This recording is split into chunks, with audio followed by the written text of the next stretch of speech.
So a lot has changed since you started in the industry. I was actually wondering if you could share a piece of advice that you got when you were coming up that might no longer be applicable.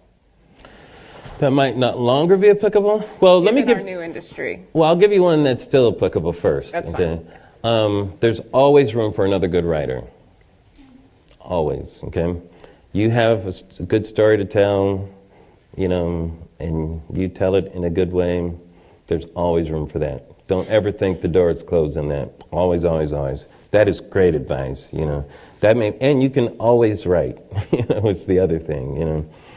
And I don't know if I got advice that isn't valid. It's funny, I didn't get a lot of advice, to be honest with you, you know, or a lot of tips.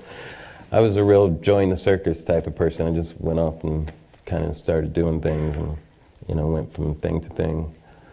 But that's advice I think that is still very valid, you know.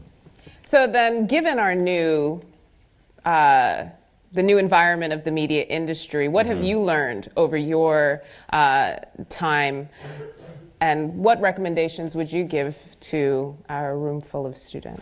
Well, it's always changing. I mean, the landscape that you're working on is always changing, so just be aware that things are changing. Sometimes you're part of that change, you know. Sometimes if you're doing something that no one's done, consider that a good thing, not a bad thing.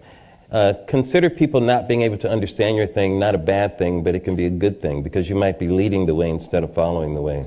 So don't be afraid to lead into areas that people haven't been yet. It's okay. You know, if people don't get your thing, maybe they just don't get it yet.